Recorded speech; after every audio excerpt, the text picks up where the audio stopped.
Yo, what's poppin', everybody? Appreciate you guys checking in. We're going to break down some game film. We're going to take a look at kind of what worked, what didn't against the Jacksonville Jaguars. Definitely some good, bad, definitely some ugly. We're going to point out a lot of different things. Definitely want the chat's feedback.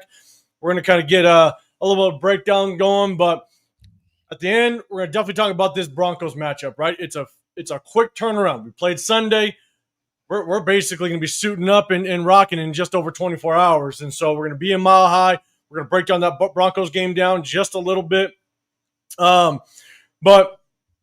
first off, we got to say what's up to my guy, Chris, Protect Show Podcast in the building. My Made 05 Raider, Real Talk Raider Nation, Severe. You know, I had some adult things to do. He had some work stuff to get done, man. If he can pop out, maybe he'll try to roll on down and jump in with us. But had some work stuff, some adult things to get done. We all got to do it every once in a while, man. But salute to him, guys. Make sure you guys go over to Severe's channel, The Severe Raider. Go hit him up. But if timing works out, he might pop in a little bit later. But appreciate everybody rocking with us. I'm gonna say what's up to the chat in just a second, but gotta say what's up to my guy, man. Chris, how you feeling? What's going on, man? I am good, man. What's up with you, my guy? You know, it's you know what time it is.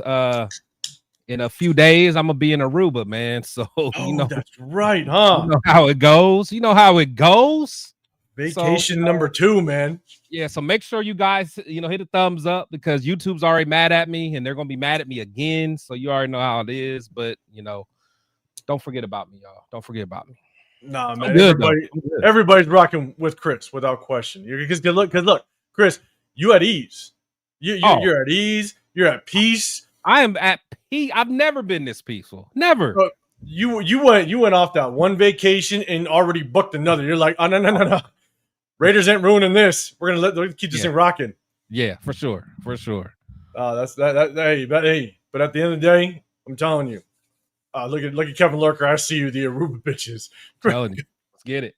Chris gonna have himself some fun. That's without question.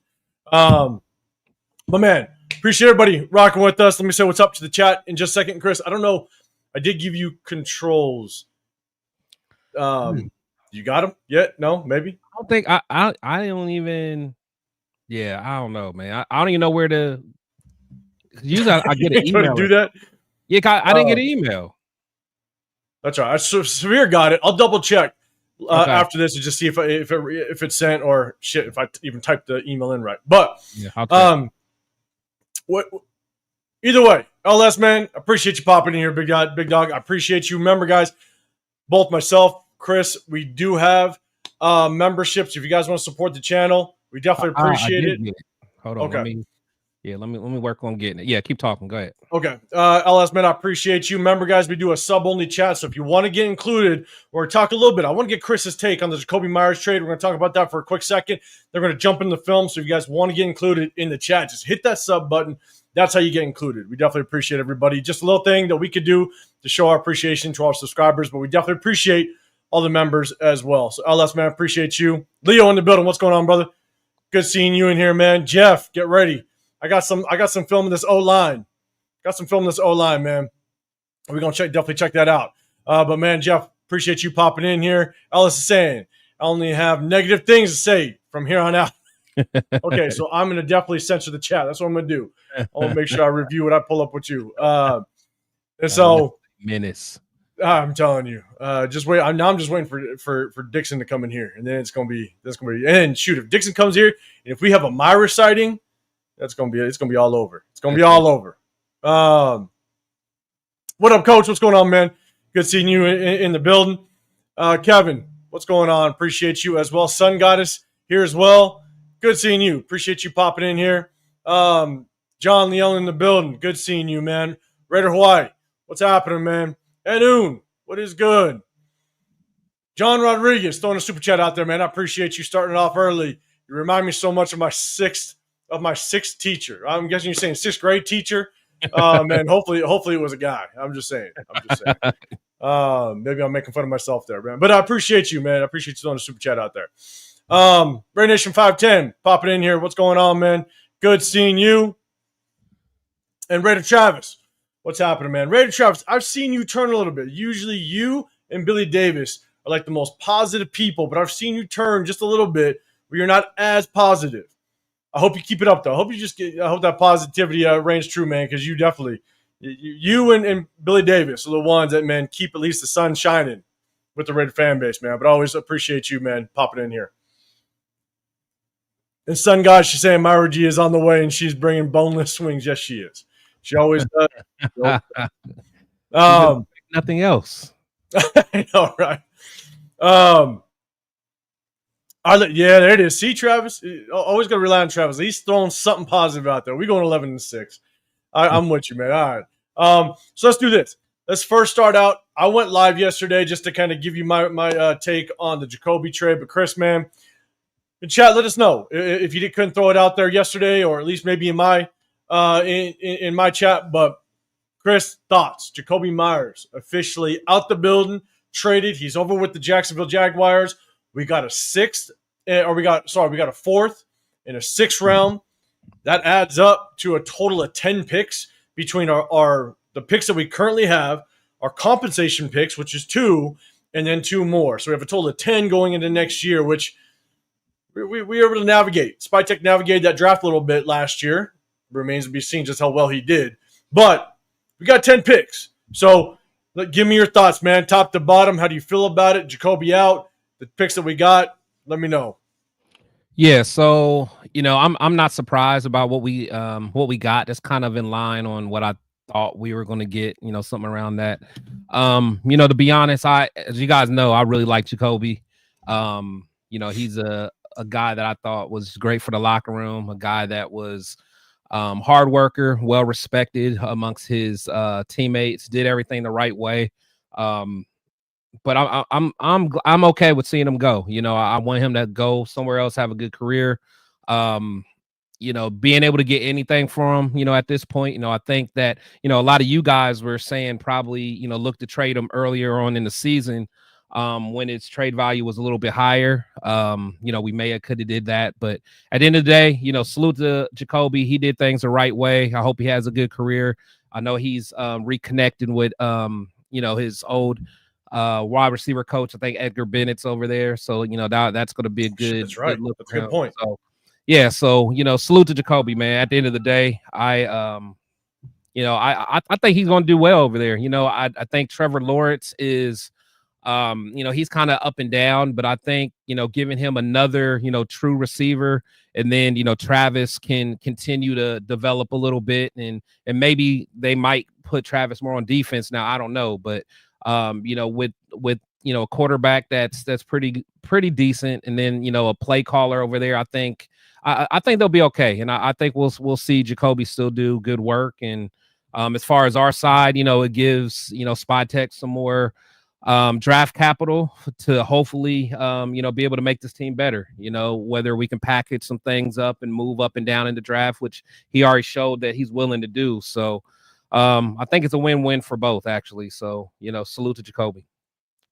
Yeah, I got another question to ask you, because that was one of the things that I said, the Jacoby trade rumors, when I said this in my live yesterday, and not sure if you remember, but when Jacoby came out in the locker room and the reporters asked him, do you want an extension, or have you asked for an extension? And Jacoby said, I've asked, and they said no. And he basically cut it off. It was done.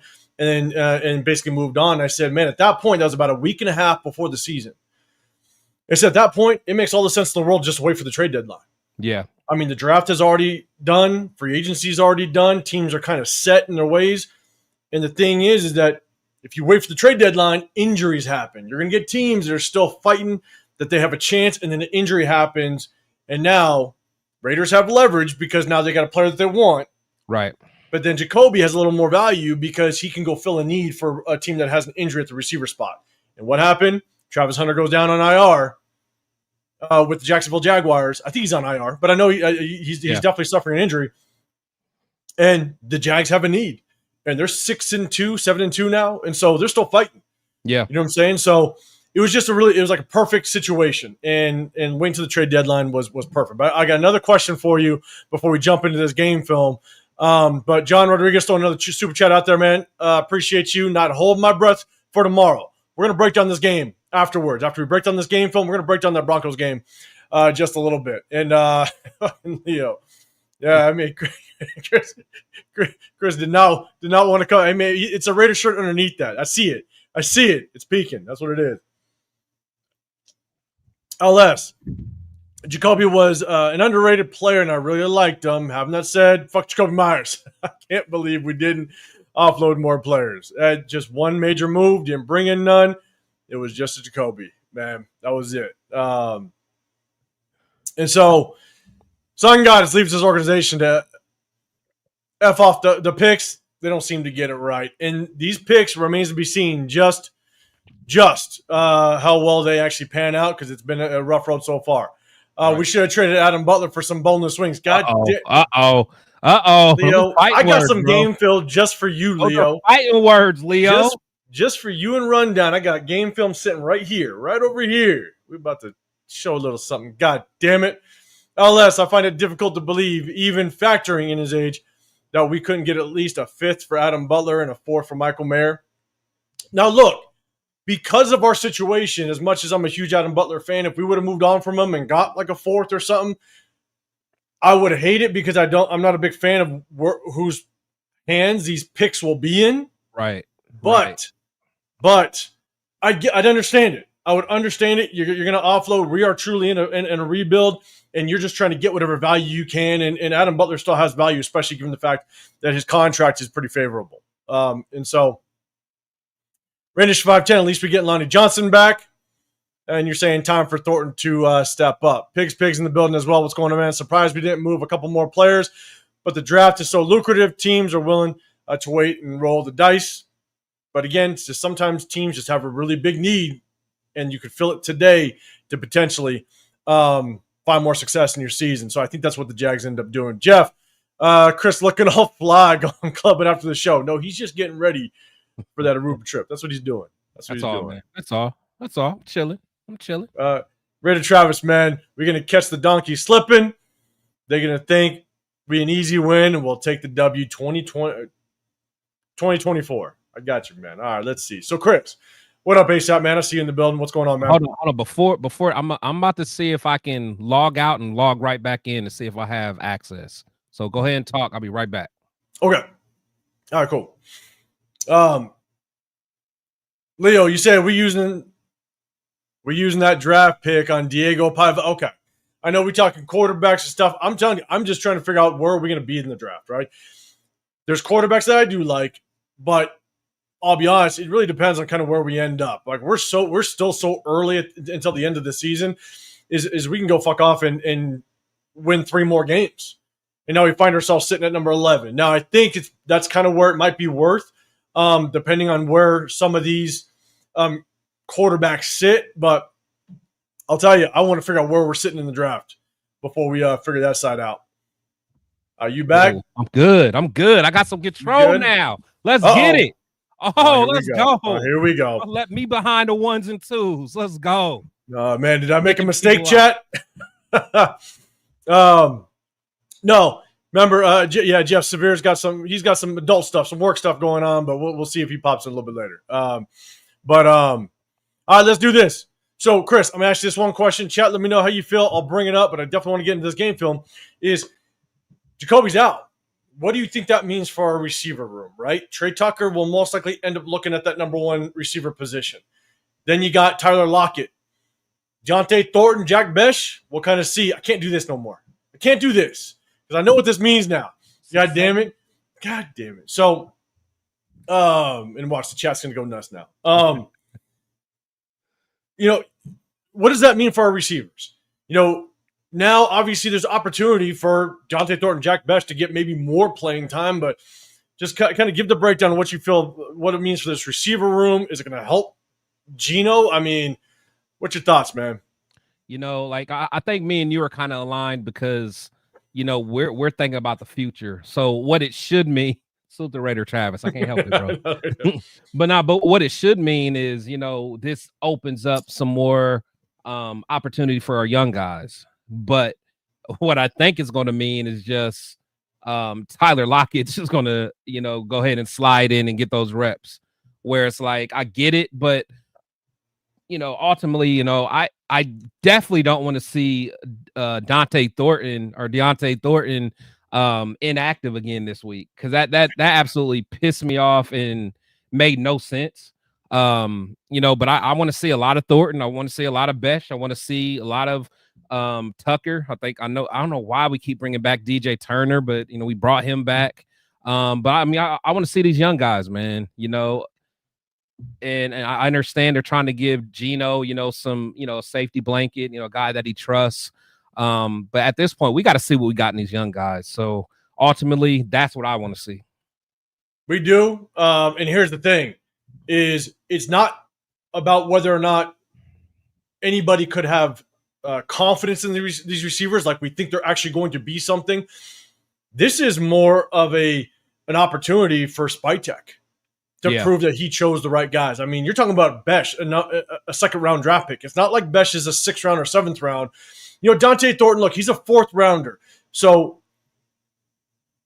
you want to give a little bit of leniency, but at the same time, it was a need. So if Jack Besh ain't working out and Deontay Thornton was supposed to be that potential number 1 deep threat guy, and you're not even working out for that, it's going to be tough. It's going to be tough without question. So if anything, Spytek, time for you to prove yourself. That's all it means. For sure. Yeah, no, That's for sure. And I think, because it's time to see what you did in this draft. Like what you did. You spent two picks on this receiving room. One of them a 2nd round pick.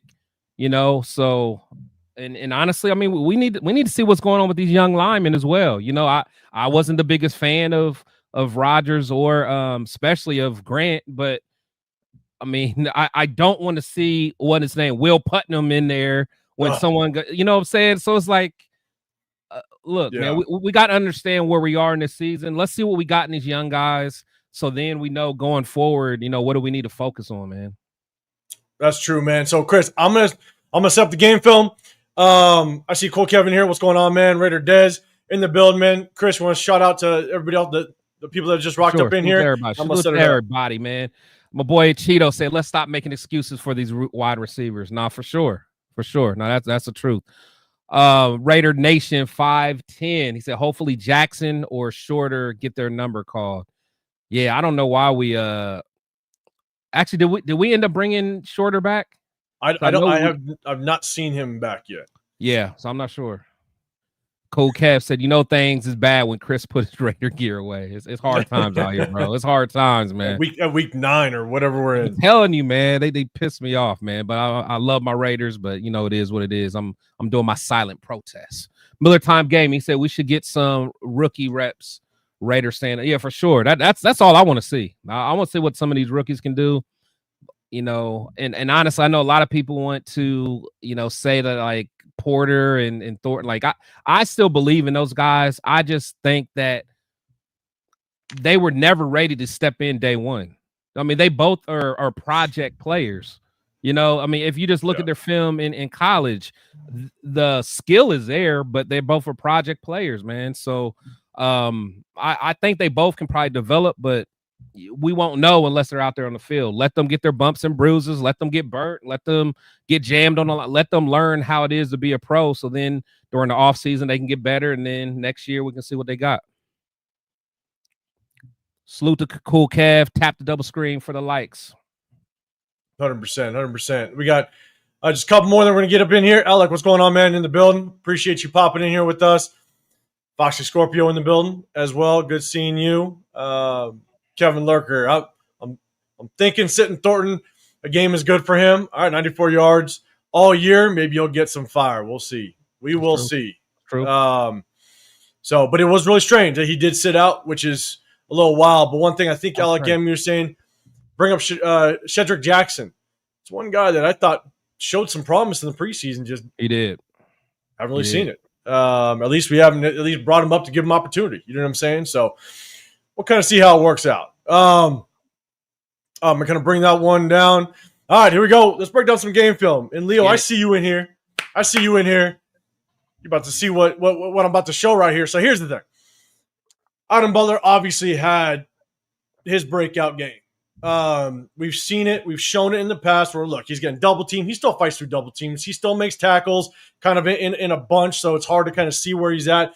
But he still makes those quick moves, and he gets in the backfield, but he just hasn't finished as often as we saw him last year, right? This game was a complete film for him. And so and wait for this. He's been waiting. Man, I have been waiting. And I'm going to enjoy it. I'm going to enjoy it with beer in hand. God damn it, Leo. All right, here we go. Let's break this thing down. All right. You got Adam Butler right here in the middle. This is what Adam Butler does. That's nasty. That's nasty work right there. The end zone view makes it wild. He's sitting here. Pure domination. Just the quickness this big guy has is wild.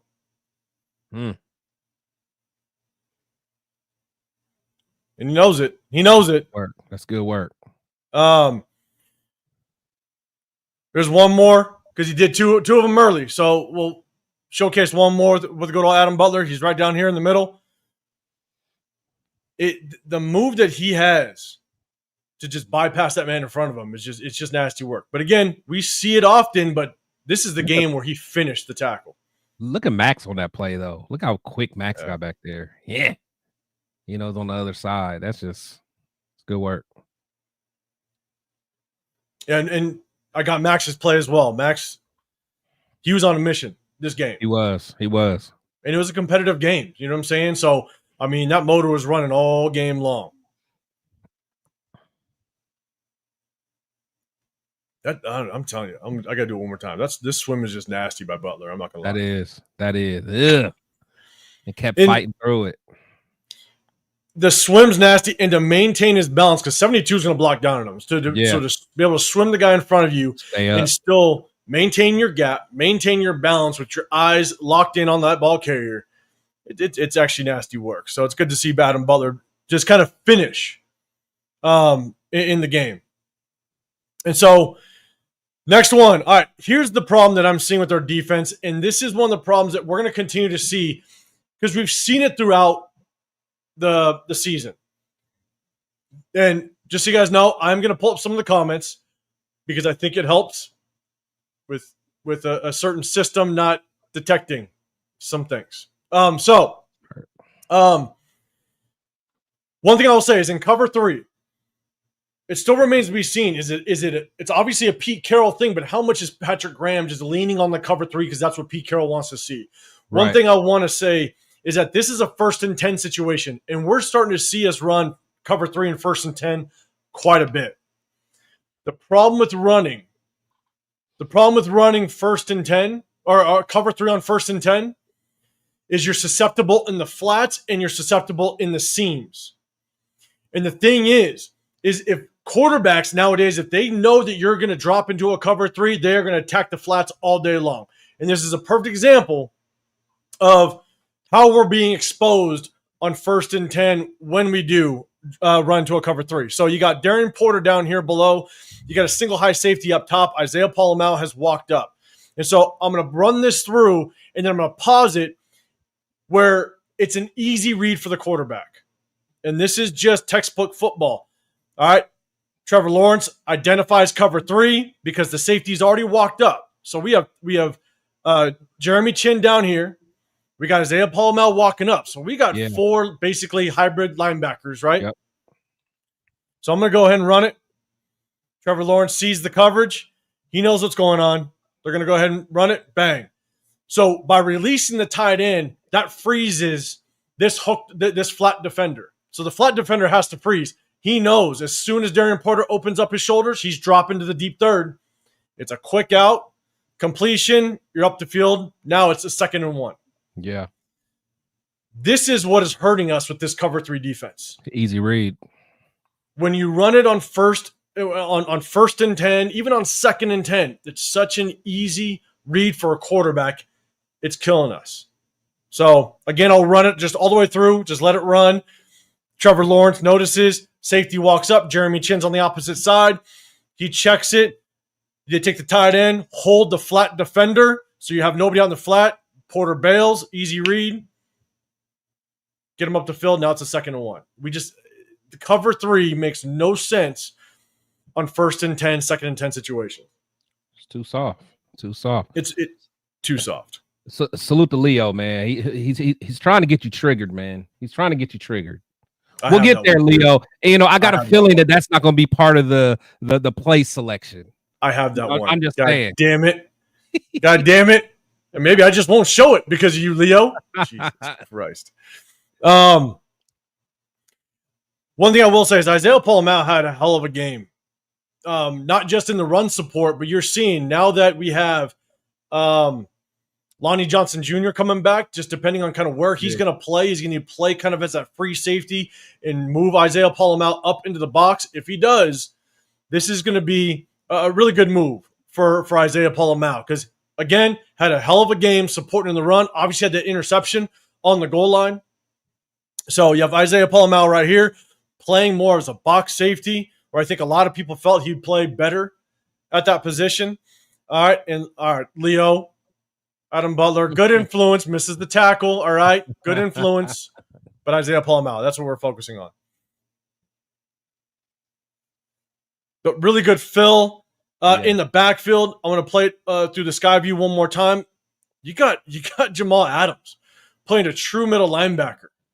He does a hell of a job, sheds off the lineman, and actually influences the play as well. Actually causes a holding call on this penalty. But you got Isaiah Paul-Mao. Jamal Adams, man, he's doing a good job at linebacker. I'm not going to lie. He really is. And I was saying, man, I think in our group chat, I'd be okay with bringing all our linebackers back.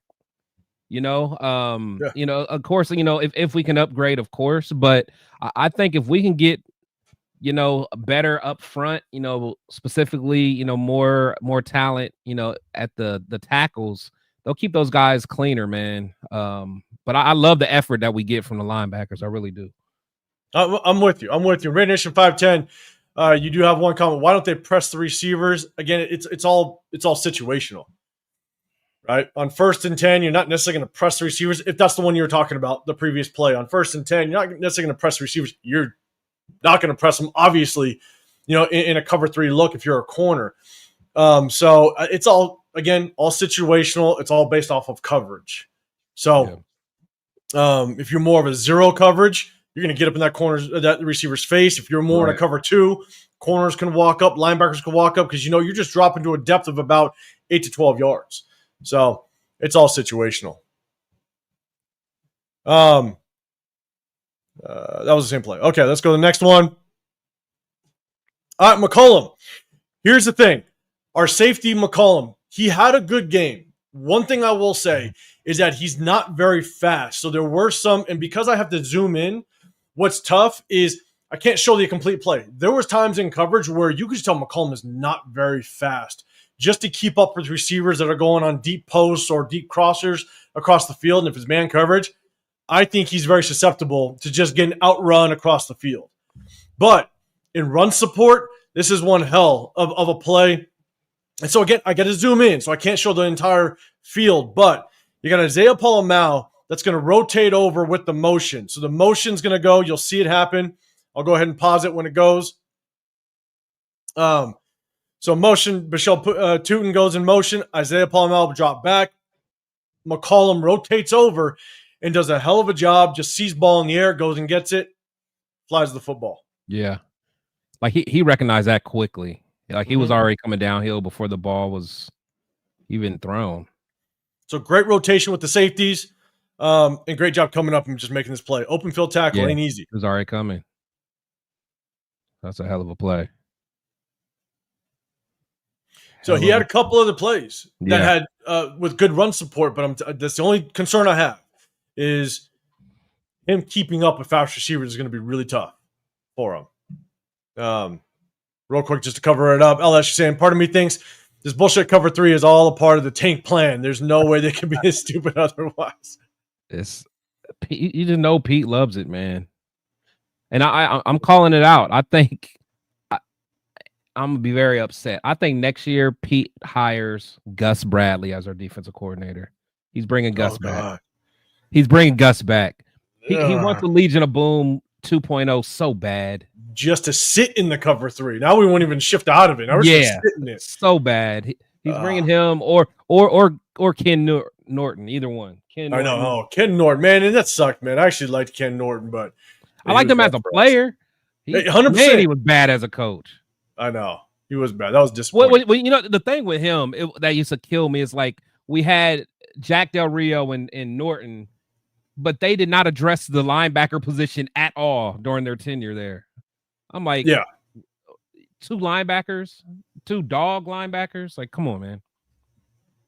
Yeah, and Raid Nation 5 Change saying even if they don't press, they should lower their depth at least. They're giving too much or way too much underneath. Yeah, you could disguise it. So I'm with you, right? You could disguise it. You can kind of a show press man and bail based on the cadence. You know, if you understand the cadence of the quarterback and you learn it, that's just through game film, then you can bail at the right time and still be able to stay on top if needed. So, all right, let's go. Next one real quick. Again, McCollum did a really good job. Now, I got some good plays out of Max, but this is something that we always see out of Max, and sometimes it happens once, maybe twice a game, and sometimes it's in situations, man, that you can't give these type of plays up. So Max, now this one, he just tries to swim, lose his leverage, and they just teams kind of run right at him at times. Yeah, god damn. It's just can't give up that type of leverage. Yeah, because it's not like Max isn't super strong, so it's like if he doesn't beat you on that first move. Yeah, that's brutal. But and that's the thing is like Max, he's undersized. You're messing with a 305, 310 pound offensive lineman. You know what I'm saying? And so he's just got to be better at maintaining that leverage. It works when it works, it works. But when it doesn't, it's tough work. It's tough work. Get a rep like that. I know. And so let me kind of go to all right, Leo. Just because you're still in here, Leo. Just because you're still in here. Here's your play, Leo. Here's your play. I'm gonna give you another. No, I'm gonna give you another Adam Butler one. Why? Because he had so many goddamn plays this game, Leo. Plays. Here we go. Here's Adam Butler right here. He's a bad. I'm just happy to see him do his thing.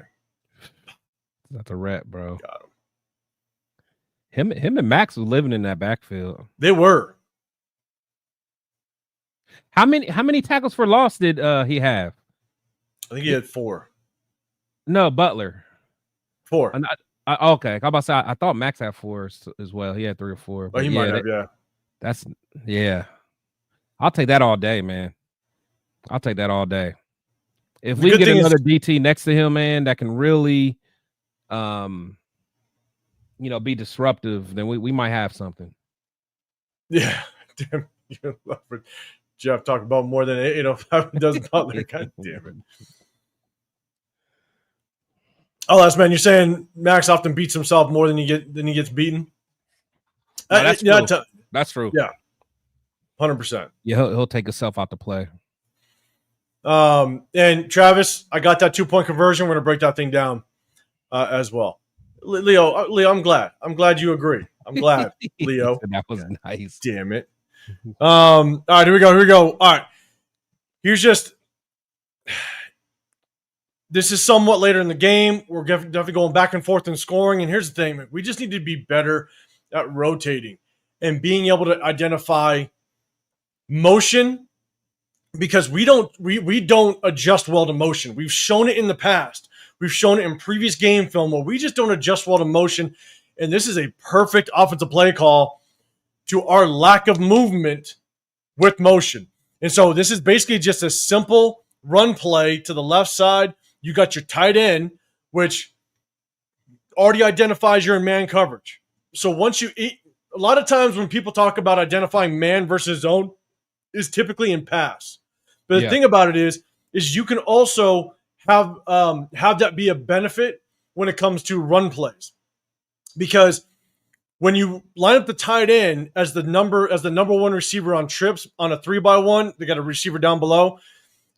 If a tight end's out there and a linebacker walks out, and Jeremy Chin or safety, hybrid linebacker, it's man coverage. So everybody's going to stay put. No one's going to shift down. You got 2 receivers here. Your corners, your safeties are going to stay put. So what they're going to do is they're going to motion quick, and they're going to get you outmanned at the point of attack. It's a numbers game, and they're going to get you. And look just how badly we get beat on this play. And this is, I believe this was late in the third, where we're going back and forth scoring. You can't give up big plays like this and give them an opportunity to get into field goal range. So tight end goes in motion. They time it perfectly. Kick Malcolm out. And, I mean, if you want to run all day, that's the opportunity to run all day long. Yeah. Yeah. So I'll go back one more time. They kick Malcolm out. Then now they have the numbers. We're slow to adjust.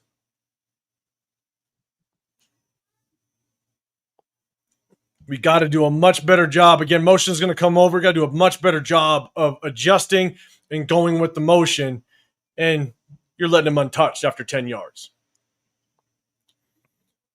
So again, just another example. We got to be better at just making those adjustments. We'll cover some things up. Raidernation 510. You have a good pass rush to play closer to the line of scrimmage. At times, I'm with you on that. I want to see more cutting inside moves by Max. I'll show you one. Just a little bit. I think he does it quite a bit, honestly. He does. He likes that inside swim move. He does. LS Butler had 2 tackles for loss, and Max had 3. So there was one that wasn't calculated, which I don't know why they didn't. I think it was a tackle behind the line of scrimmage, but it was close to the line of scrimmage. So, but I'm going to give my boy the benefit of the doubt. I'm just saying, LS. Let's see, next one. All right, Chris, here's your boy, Devin White. The only thing I will say is the Jaguars just did not go after Devin White in the passing game. They went away from him. Yeah. So Devin White got off a little bit. Like they did not target him in the passing game. But in the run game, I want to say Devin White had probably one of his best run game supports of the entire season. He did a damn good job. A lot of the runs that were ripping off didn't even go at Devin White. And so you got Devin White down here. He had a hell of a game in the run support this week. But you know what? It's funny now that you brought it up. The way he tackles, you're so right, man. You're so like it's like, I mean, he's not going to put his head anywhere near a tackle. And like remember when I pointed out, I think it was the first preseason game. Yeah. I was like, what? Like, yeah, it just didn't look right. And I might be able to pause it. I swear to God.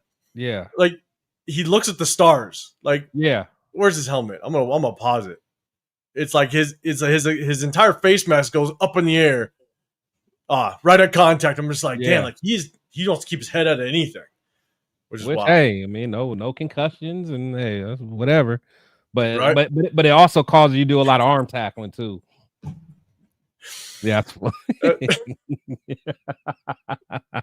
and LS, I got to give him out because it happened too often, just like our touchdowns. God damn it, that is funny. God damn it, whatever, LS.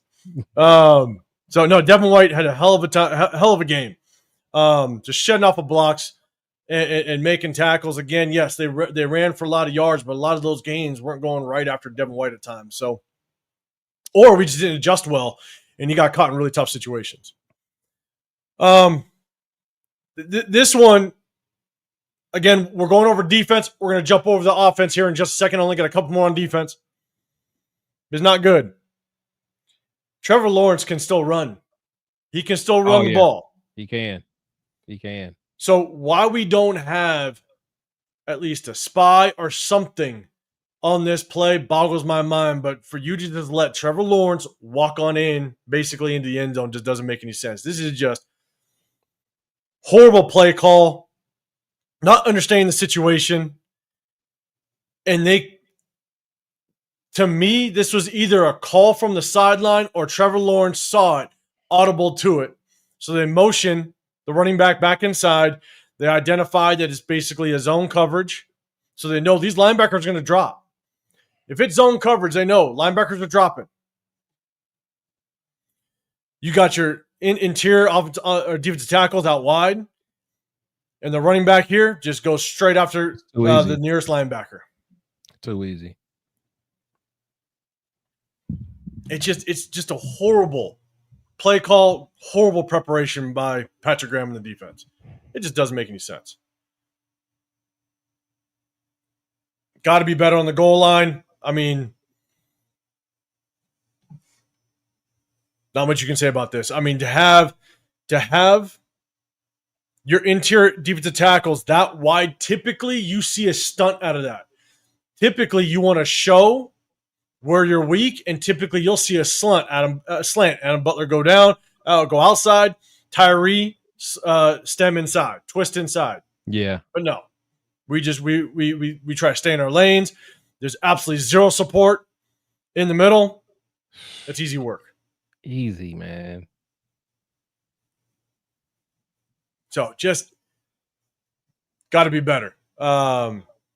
Kevin Lurker, man, that's an element we have lived without for far too long. LS, this is the defense I expected before the start of the year. And LS, you're saying I thought everybody was going to drop 30 on us, and defense isn't looking too hot majority of the time. No, this wasn't good. I mean, a lot of people are talking about, and we're going to go to the offense in a second. A lot of people are talking about why didn't we give Genty the ball more? Genty the ball more. This is the problem. This is the problem. Like, we scored 29 points. Oh, yeah. Take Genty out of the conversation. Take giving Genty the ball out of the conversation. Anybody would be happy with scoring 29 points. We should win that game 10 out of 10 times. The defense should not give up 30. You know what I'm saying? So that's kind of where we need to be. Especially to the Jaguars. They're not a high-powered offense. No. You know, they're really not. Yeah, what up for Chris? What's going on, brother? What's going on? All right, there we go. Couple more. Let's see. I got two more defense. We're going to switch over the offense real quick.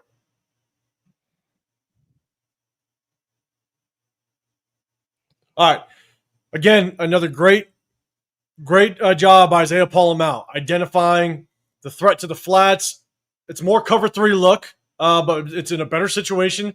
It's more, I believe this one, it wasn't in 1st and 10, which is good.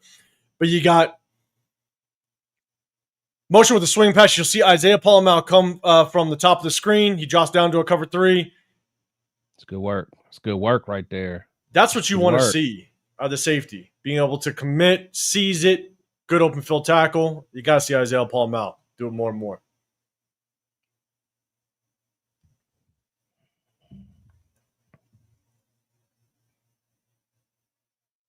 Yeah. Want to see more about it. Without question. Let's see. All right, we're going to get to hold on, let me see. I got one more, and then we're going to jump over the offense.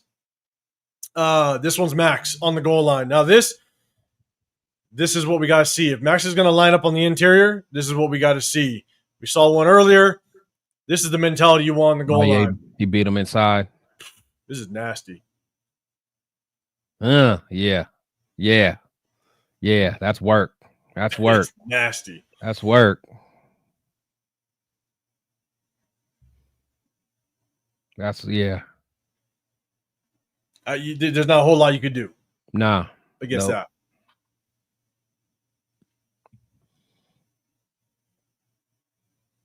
Yeah, that's just crazy work. I'm gonna pick up this comment real quick by Kevin Lurker. Gino, I could have run a TD last week, even running ugly. Through that clip I just showed, man. If you give him a pathway like that, Gino could run everywhere. But starting from that one, Chris, if you want to say what's up to the new people that came in the chat, I'm gonna jump over the offensive side. If you want to say what's up to everybody else? Yeah, for sure. Salute the boy George Strait in the building. What's going on, man? And Tito said, thank you for that. That's what I'm saying. We'll put up 29 for sure.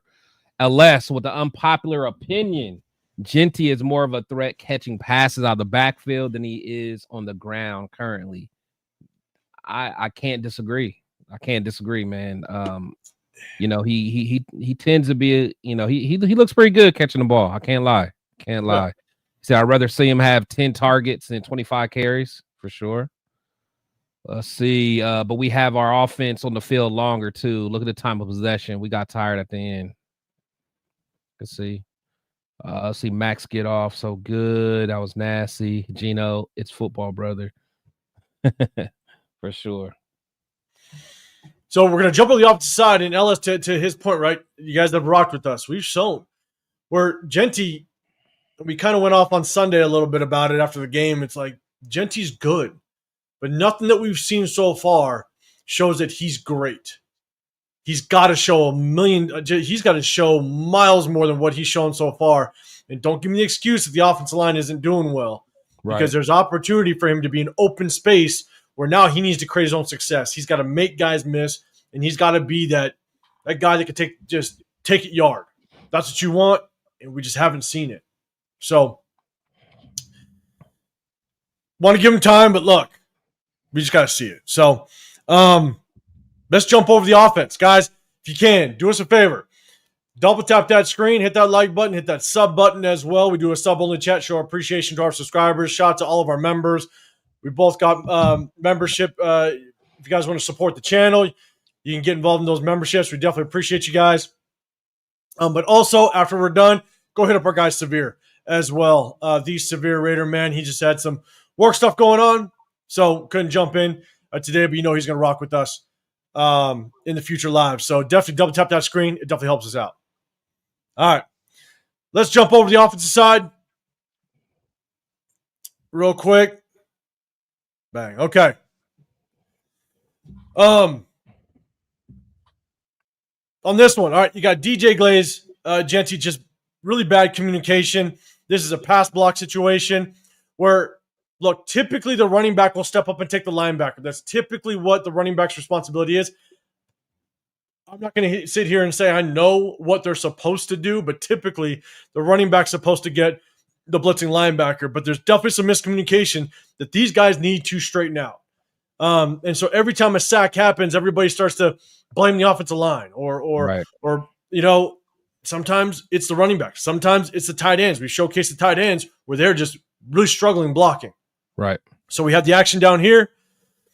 DJ Glaze looks outside, free blitzer up the middle.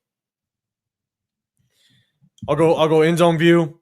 It's just the communication here. Now, I'm going to go back real quick. I'm not sure. He's kind of waving his hand, trying to communicate inside. I'm not exactly sure. Genty's not looking there. So I'm just trying to think, does DJ Glaze basically signaling I got outside? Because Genty goes outside and DJ does the same thing, which leaves the blitzing linebacker basically free. It's just miscommunication. We got to do a much better job. Now, the only thing I'll say in this is that if DJ Glaze were to truly have to take on this edge rusher, an offensive lineman needs to basically widen to the point of attack as quickly as possible. You don't want to give that edge rusher that much room to get to you, because if you do, you're giving him just a full head of steam. He could bull rush the shit out of you, and now you're in close proximity to the quarterback. So you want to be able to kind of get outside depth fairly quickly to close that distance. And by closing that distance, what you do is you throw off the timing of that edge rusher. The edge rusher is basically trying to set up a move, and you tend to throw off that timing. But him kind of staying inside, I just don't know who's supposed to pick up this inside blitzer. Yeah. But bad communication. Yeah. They need to straighten that up, without question. Let's see.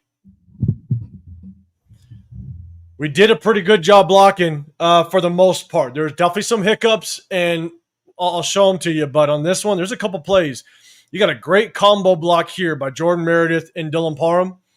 Allows Genty to definitely get to the second level pretty easily. But the combo block here is pretty damn good. You'll watch it. Both of them double up on the down lineman, get to the linebacker extremely well. We're running all the way through and in the end zone view. Yeah, that's nice. It's nice.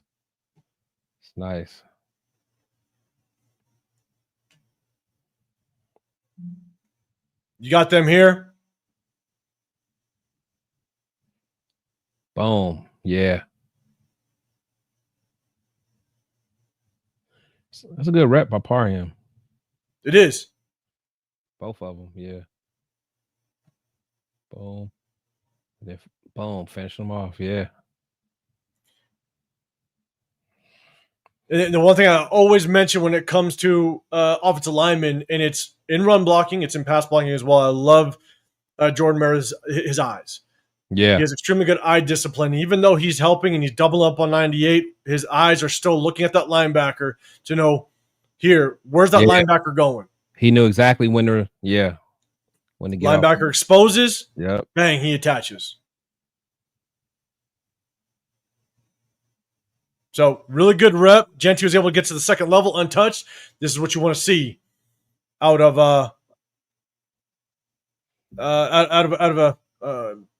interior offensive line. Again, another really good situation. I mean, this entire right side does a hell of a job of getting to their blocks. And I'm going to pause it, and we'll just kind of see just how well it looks. I mean, this entire right side, we've said it multiple times. You're only as good as your weakest link, right? It just takes one person to miss their block. Right. I'm going to pause it, and just everybody did their job. All right, JPJ. Nice. Everybody's there. Yeah, see. Yeah. And I'll give it to Genty. Good cutback off the DJ Glaze block. Go for it, Chris. Yeah, I almost wish. Yeah, play it again. Stop it where you did before. Yeah, like that's. I almost wish he had the speed to continue outside, like right off of that Mayer's butt or whatever. But let me see. Oh, right here. Yeah, who's the Is that Brock? This is Brock right here. Brock, yeah. If he can almost go like in between there and just kind of keep it outside, but I don't know if he's fast enough. But let me see what that Mayer is. Let me see what Mayer's guy ends up doing. Okay, I'll go back real quick. I think he just cut back with the flow. Yeah. I mean, in my opinion, I don't mind it. Yeah, no, I don't mind, but it's just like if it was like a more explosive back, he may have been able to beat him outside and then go down that sideline. But I mean, I'm fine with it for who he is. That's fine. That's fine. We'll go one more time. But it's a hell of a job. Hat on the hat. Great cutback. Genty low on his shoulder. So let's see what the chat's saying on this one. I mean, that was some good blocking, though. I mean, let's see. Doug Chili, what's going on, man? Let's see. That was beautiful. Yeah, and I think you might be talking about both of them. Isaiah saying good job with Meredith. Yeah. Yeah, combo block. That's when I said that. I'll let you say, I'll put it out there. Genty's stance allows an extra 5 seconds for defenders to react. Or 0.5, yeah. Or 0.5, sorry. I'm not mad at the stance, and I'm not bothered by it.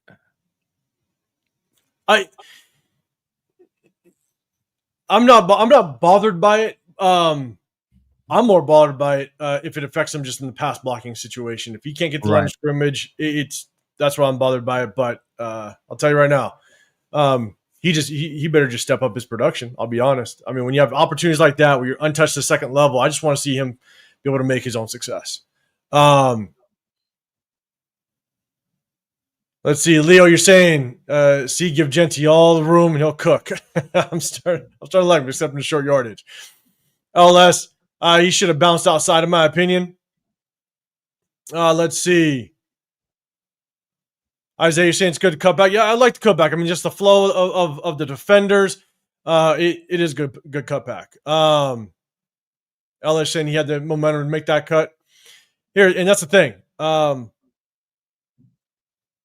I think he did just a good job of just reading the flow of that defense. But, man, it would be good if he's able to kind of have that speed to get that line of scrimmage a little bit quicker so that he doesn't allow defenders to really overplay that run. Because now all the help's inside. All the help's inside. So defenders always want to force runners back inside on a pitch play because the flow of the defense is coming. So, But I definitely want to showcase the offensive line, just the way that they worked. And man, everybody, hat in the hat, everything looked good on that one. All right, so here's the 3rd and 1. And this is the biggest problem. Genty had multiple opportunities to be able to showcase he could be a good short yardage back. This is 3rd and 1. Doesn't get it. I think we went with the quarterback sneak. Had a couple opportunities on the goal line. Wasn't able to punch it in. These are where we need to see Genty shine, and I'll kind of show you what I think he should have done. Let me bring this one down. Okay. Here he is. Short yardage play. Basically run right up the middle.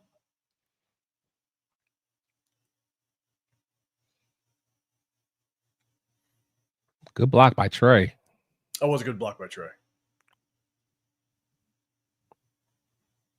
Here's the end zone view. Chat, let us know how you feel about this play, what you think about it. Do you think Genty could have done something different? Offensive line could have done something different?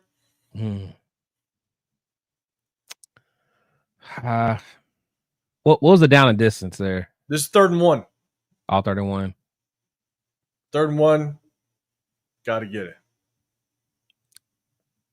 Yeah, he just has to get that yard. I mean, I don't know what I would have had him do different. I'd rather him get downhill and just get it. So here's a couple things that, just in my opinion, is number one, and I'll kind of pause it. When you're in short yardage situation, as a running back, you got to have a very fluid motion to the line of scrimmage. You don't want to stop your momentum because you got to get to the hole quickly. The jump cut in this situation, I didn't like. You don't jump cut in the backfield on short yardage situation. Right. You had enough room. It's not like the guy dropped right in front of your lap. Trey Tucker, good block. Here's the thing. There's too much distance. You don't jump cut. Yeah. You continue your flow to the line of scrimmage. That you lose that split second means that linebacker gets that split second to close the line of scrimmage. You don't jump cut. You don't lose your momentum to the line of scrimmage. All right. That's number one, in my opinion. There's too much room for you. You got to be much more fluid in that gets that line of scrimmage quickly. And there's another point, but you see it more in the oh, shit. Who was that? A safety that came downhill? No, I think it was number 23, the linebacker. Was it? Okay. Regardless, you got to get at that yard. You got to get that yard. I think is it might be this guy? Was it?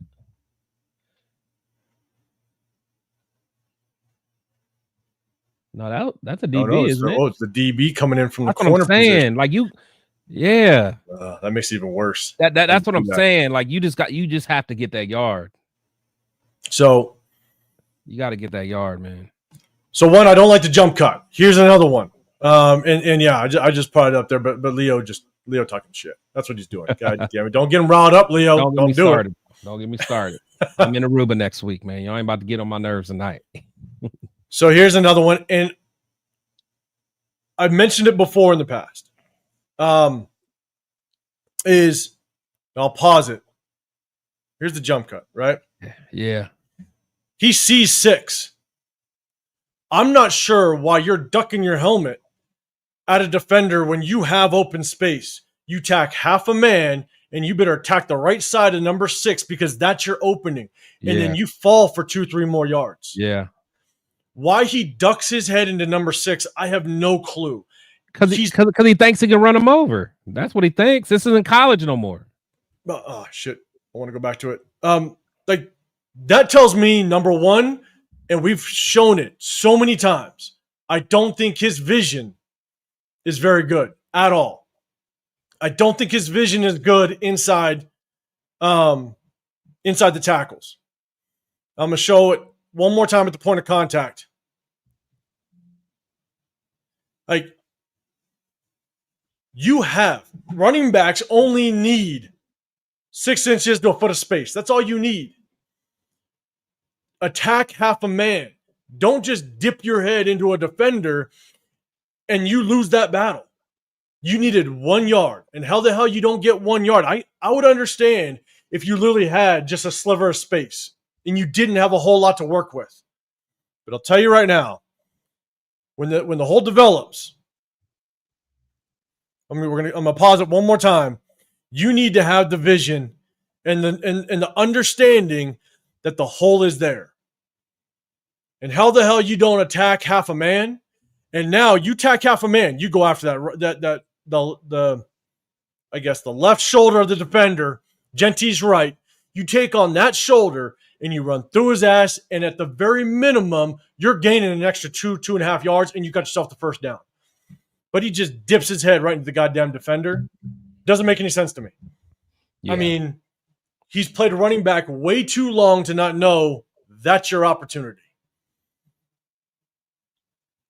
And you just dip your head. That just doesn't make any sense. I'm going to roll it one more time. And Chris, you pointed out that's a corner. Yeah, you gotta run him over, man. But this ain't the Mountain West no more. It's not. And Leo, you're saying, yeah, that's on Genty. You're saying he was trying to run through him. Can't do that to every NFL. And one thing I did say, when I think it was when he ran over, I think the defender in I think it was against the Niners, that preseason game, he said, look, defenders are going to figure you out. Yeah. They're going to figure you out. If you're going to be a runner that's just going to wants to run everybody over, they're going to undercut your ass all day long. And that's what that corner just did. Exactly what he did. And then you're worthless. LS, all this talk about him being a bruiser and you can't even level a 195-pound great news. That's what I'm saying, man. That's what I'm saying. Brad Travis, rookie move. Oh, man. It's tough. It's tough. Yeah, and he's got 15 pounds on Newsome. Leo wants to see a little bit of spin move out of him, juke him a little bit. Something. I mean, that's one-on-one, man. I just don't think he's got that agility. I really don't. And I think that's what's really tough. And I also don't think he's got the vision of a running back to be able to actually make that move. Like, remember who was that had that same scenario but did it to Eichenberg? I think it was in the preseason. Is Coach remember that? In here? Yeah, John remember that? Here? It was right now. It was right in the alley, 1-on-1, and he just killed that dude, man. He killed Eichenberg. I can't remember. I forgot who it was, man, but it was the same exact thing, and that's just the difference. I mean, you gotta be able to make a guy miss, man. You're number 6 overall pick, man. You have to be able to make a guy miss. You have to.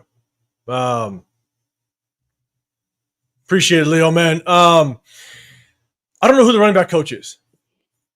I don't know. Yeah, I'm not sure off the top of my head. So again, with Genty, man, got to make that first. That's your opportunity.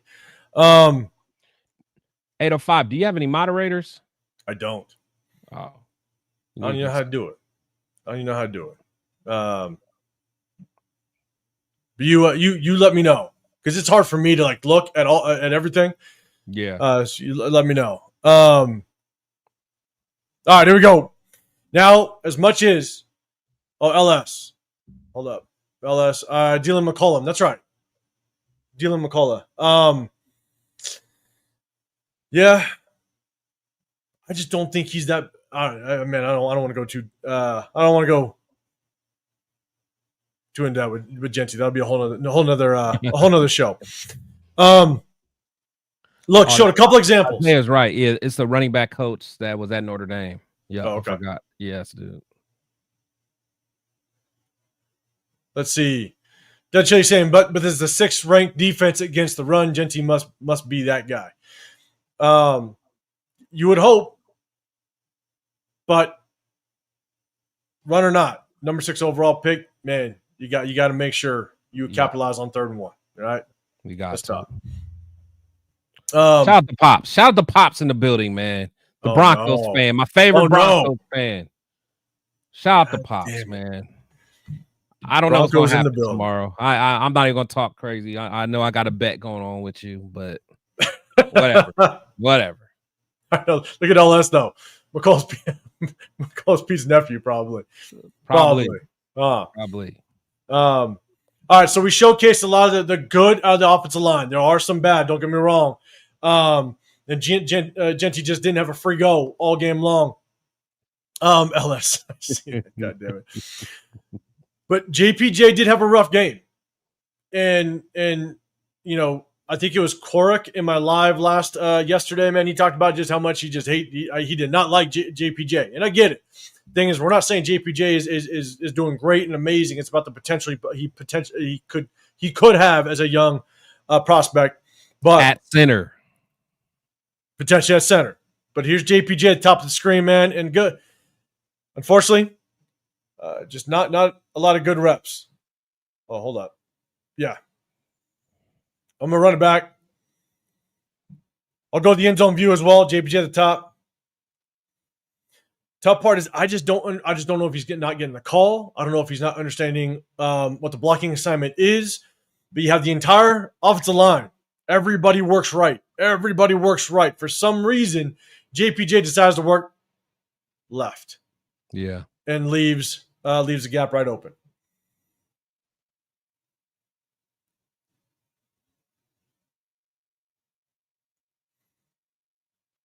And so he comes out here. 98 does attack him, but here's the thing.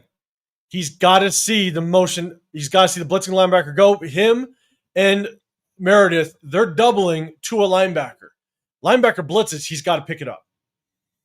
DJ Glaze is kicking out. He's got to make sure he chips off this guy because Brock Bowers is pulling across. JPJ's got to automatically take on 23. Meredith goes to his right. If JPJ picks this guy up, yeah, then we have ourselves at least a chance. Yeah. All it takes is one person to not do their assignment. Just one. It does. Just one. And you kind of see the communication there right here. JPJ, I don't know if he's shaking his head. He's saying something. I don't know if it's like I didn't see it or what have you.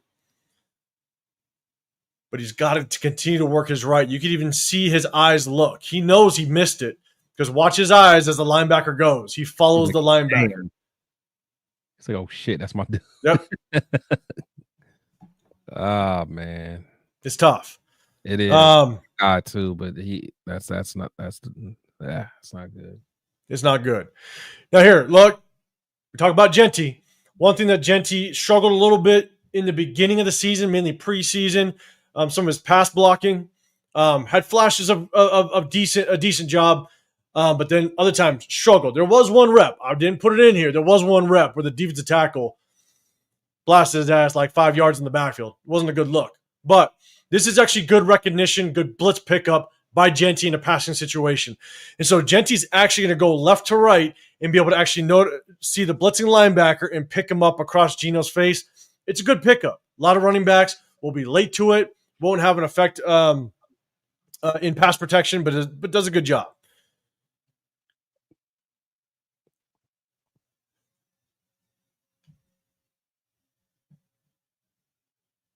Yeah. Is able to open it up. Brock Bowers is able to kind of get downfield. Gino finds him.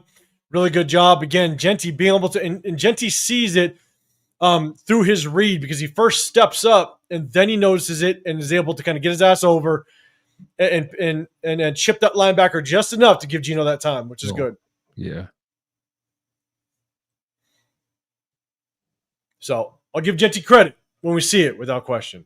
Yeah. All right, here we go. Got to show Brock and just what he does. This is just Brock's one-handed catch. This is just a nasty catch. We won't go too deep into it. Nasty catch. I'm going to throw up some of these, man. Damn, JPJ. You're on the left. A bunch of jokes in the building. Yeah, it's crazy that even the competing with Kappa. My guy alone, man. Leo. Man, it's tough. It's tough work out here as a Raider player. I'll tell you right now. All right, here we go. Brock, just one-handed. It's just nasty. We're gonna run it through. We're gonna show it a couple times. Splits out wide. You get that one-on-one. That's an element we've been missing, man. Being able to get him out there one-on-one on a corner. That's just fire, bro. I mean, there's nothing you can do. There's nothing. There's nothing you can do, man. His right, and I don't know if he's right-handed or left-handed, but his right arm's tied down, corner's got it all attached, and he's able to snag it with that left hand. It's just nasty. That's sick, man. Yeah. That's nasty work, and you knew it. And you're right, Chris. It's something we've been missing. Yeah. You know what I'm saying? Yeah. Gino hits Brock in stride, and 2 cheeks equals 2 feet. 2 cheeks. Leo. Yeah, LS Brock is a bad man. He is, and he's showing. I got that last touchdown too. We're going to show here in just a second. Here's the one thing is, now this is Gino's interception. All right, so Michael Mayer goes in motion. That was a good break on the ball. I ain't gonna lie though. That was a good break. It was a good break. Couple things on this one, at least for me. Telegraphing. So, if Gino, here's the thing. You can't be late over the field or over the middle. You can't be late to the sideline. Even if you're slightly late, you can't be late to the sideline. This is partly, in my opinion, chat, let me know. Chris, let me know if you agree or disagree. It's partly on Gino. It's partly on Mayer. And I'll give kind of my reasons why. It's late. It's late. But it's late. Yeah. But he does have to come back. He has to shield the guy out. So it's also about ball placement. If you're going to be late, like that ball needs to be out now. If you're going to throw the sideline, right now, yeah. Because look at that corner. Look at that corner right now. Like if you throw it right now, that corner has no chance. Yeah. Now, and if you're going to be late, you better throw that ball much farther to the sideline. Yeah. Yep. But Chris, to your point, Michael Mayer also has to know that this corner's sitting basically in a cover 2. He's going to sit on this flat route. Michael Mayer needs to know if that ball's just slightly late, you need to come back to the ball, like you said, and you got to shield your body off that corner, and you can still secure that catch. Oh, for sure. For sure. Yeah, he did. Yeah. Standing there flat-footed, I ain't going to get it. And I'll pause it, and that ball, if you're going to be late, that ball needs to be farther to the sideline. I'm going to go ahead and pause it. Like that ball, it needs to be farther over here where Michael Mayer has to kind of extend and stretch to get that ball. And make the corner go through you to get it. Yep. And get a PI if he wants to go that route. So again, on 2, Gino late, bad ball placement, but Michael Mayer, you got to come back to that football.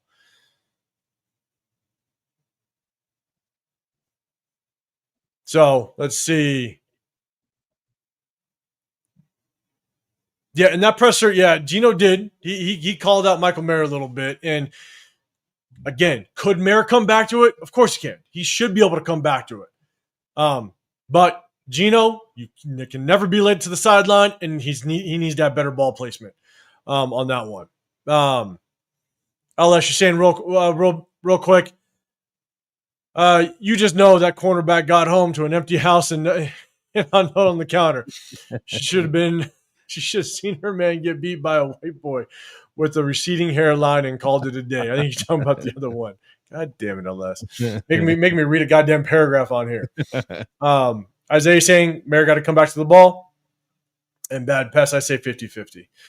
That's what Isaiah is saying. LS definitely on Gino. Let's see. Art White, Gino an hour late on that pass. Jeff saying 100% on Gino. Yeah, he gotta get rid of that. Ellis is saying Pete said that he read Gino's horoscope, and he's always going. He was always going to happen. Definitely not his fault. Yeah, I bet you Pete said it wasn't his fault. God damn it. Isaiah, okay, he switched up. Yeah, I'd say 75 on Gino, 25 on Mayer. I'm good with that. Yeah. I'm good with that. So let's see. Let's go with. We're gonna go with this one. Again, probably just a few more plays, and we're gonna talk a little bit about this Broncos game. We're gonna talk about this Broncos game, just kind of leading into it. Chris, you'll tell your boy just how much you're going to win that Oh bet yeah. tomorrow. So Oh we'll yeah. get into that in just a second. But here's the thing is Gino, we now know as much as we wanted Gino to be a little bit mobile, right? Be able to maybe sometimes get it first down with his legs. It just doesn't look like it's happening. And there's two different situations where Gino's just got to be better at being able to extend plays in a way that you're keeping it alive for you to be able to actually hit receivers downfield. And I think Gino's just trying to run too much. Like he sees an opening, he's just trying to run, but we just know, man, his 34-year-old ass is just not as mobile as we'd like him to be. But you got Jacoby down here in the in the number 2 spot in trips. And with Gino, man, Gino, if you're going to skip the pocket, man, step up. And your exit's here. Your exit's not here. Yeah. Because you got Jacoby wide open down the sideline. God, that's so sick, man. And what does Gino do? He just kind of lays down. Yeah. With the ugliest slide we've seen multiple times now. Look at the corner that was up there too. The corner, he knew it was over. Yeah. Wide open with Jacoby. Yeah. Look at him look back like, oh shit. Exactly, right? But this is where I want to see Gino be able to escape the pocket, but extend the play in a way that you still have your eyes downfield and you have right. Because if you're looking right there, it's over. I mean, yeah. Just we're not talking about a rookie or you know what I'm saying. Like this is a veteran that understands where his escape is, where his room is. That's to the crib, man. That's to the crib. And the thing is, just step up. You still have the line of scrimmage is on the right foot of this ref. Gino still has 3, almost 4 yards of room. Just start to drift. Yeah. That's all you got to do. Keep the play alive. Keep your eyes downfield. Jacoby's wide open. You lay this thing in the pocket, bro. Touchdown. Jacoby should have just kept running his ass to Jacksonville at that point. Just get the hell out of here. Because Gino ain't hitting you. So, that's tough. You definitely want to see Gino just do a better job. All right, here we go. We'll look at Genty's touchdown catch real quick. All right. Again, good job making the first man miss. You see him in open space. You got to make that first man miss. You had a lot of room, but got to give credit where credit's due. Did a really good job of just getting himself in that end zone. Yeah, I love it. Let's go. Yep, he's doing what he's supposed to do. I love the little stutter step. I mean, the move for him to kind of freeze. If you watch him when he catches it, this little move, that little stutter step to freeze the corner. That's all he needed. Get your shoulder square. And now you can at least try to outrun him to the sideline. I'll take it. It's a good job by Genty. Where's that little stutter step on that 1-on-1 in the hole, man? little something. I know, right? All right, here's the touchdown to Brock Bowers. All right, here's the thing. It's a really good job by Gino. As much as we're talking about him not being able to, scramble and do all that stuff, right? It's a good job by him. He threw 4 touchdowns for a reason. Gino does a very good job of just buying some patience and letting this Brock clear this linebacker. Great throw inside. Good ball placement. Brock continues to run himself in the end zone.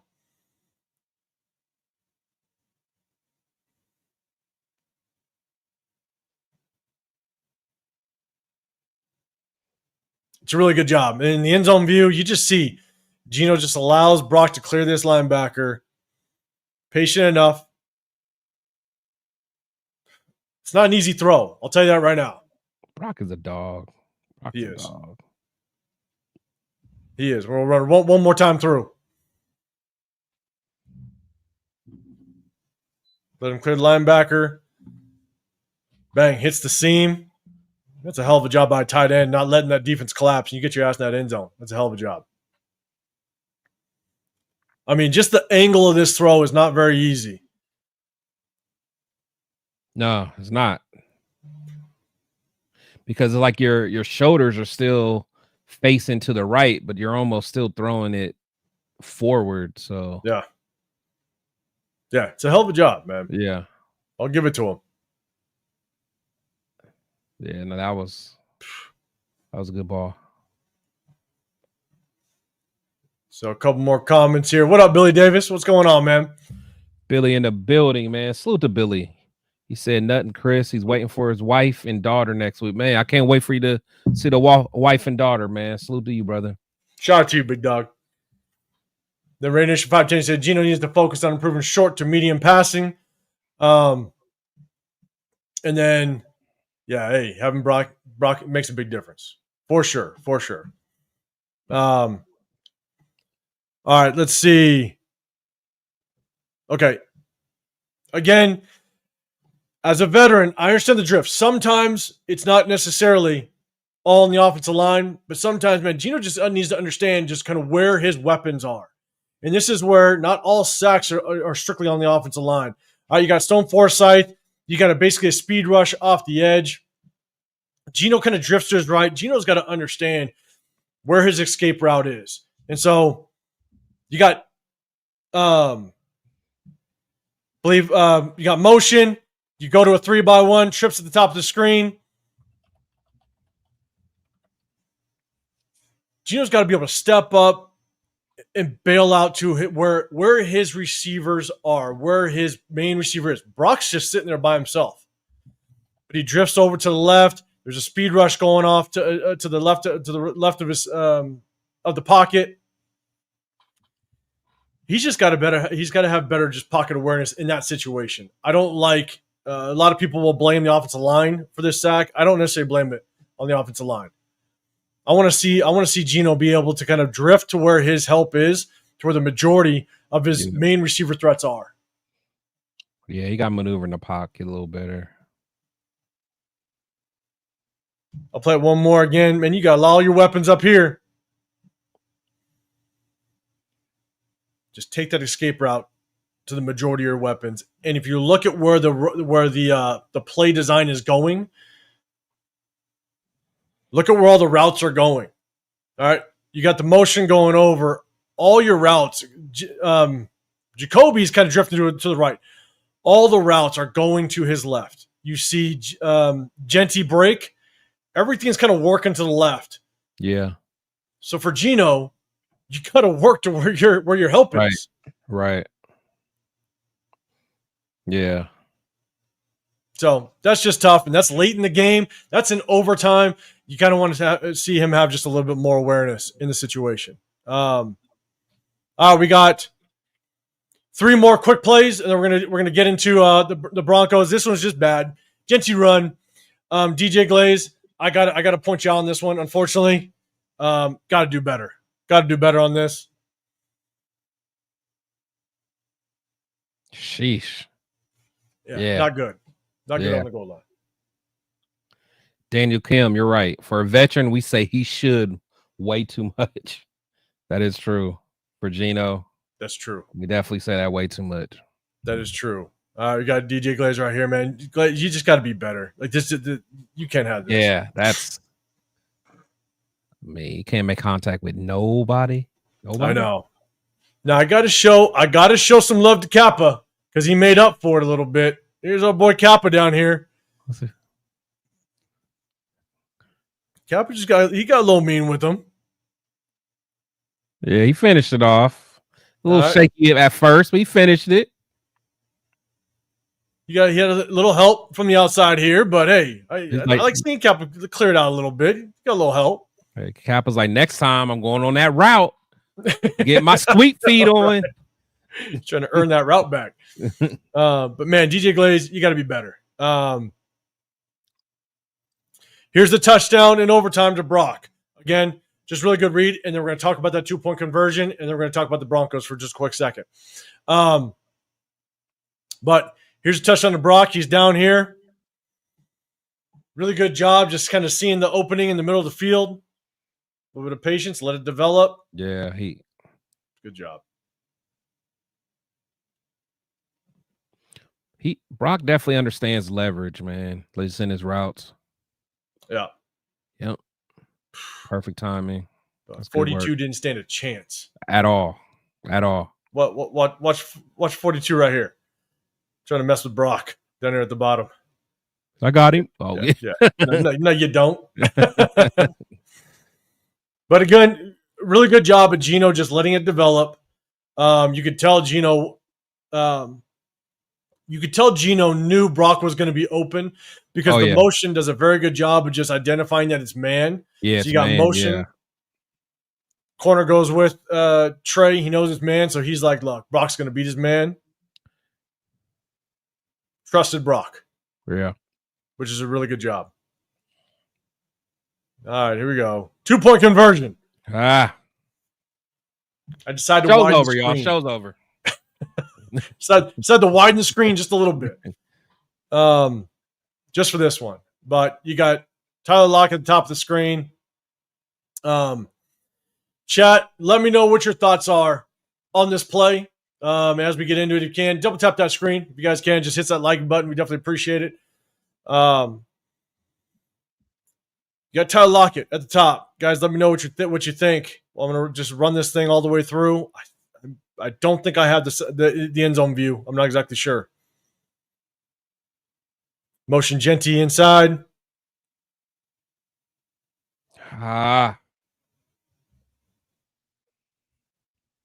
It's tough. It's tough. I mean, when the ball gets batted down, sometimes that's just bad luck. You have Gino yelling at Dylan Parham. You got to get that guy's hands down, which I don't disagree. Dylan Parham just kind of felt. I think he just felt a little lazy on the play.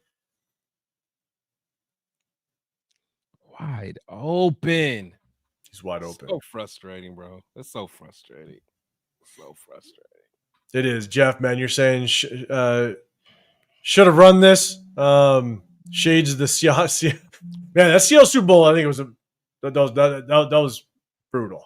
That was brutal. We don't have a beast mode though. That's the problem. Yeah, right. That's a problem. We don't have a beast mode. Yeah. Art White, man, you're saying Gino stares him down and doesn't look around. Sad for a decade-long vet. He does. The thing is, like, I mean, he's wide open. He's wide open. It is just tough, man. That D line just kind of gets right in that way, and it's tough.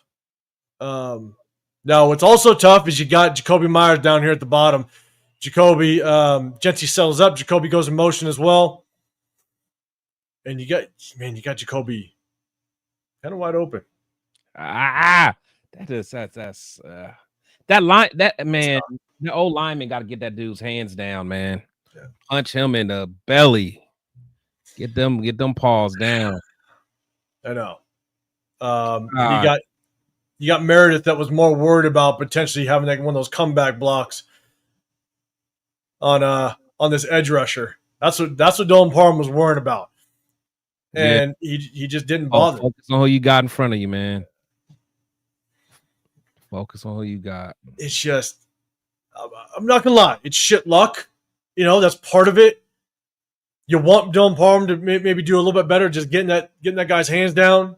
Yeah. It sucks. Lockett wide open the end zone. It's a good play design. It's a good play call. It's just an execution, man. It is.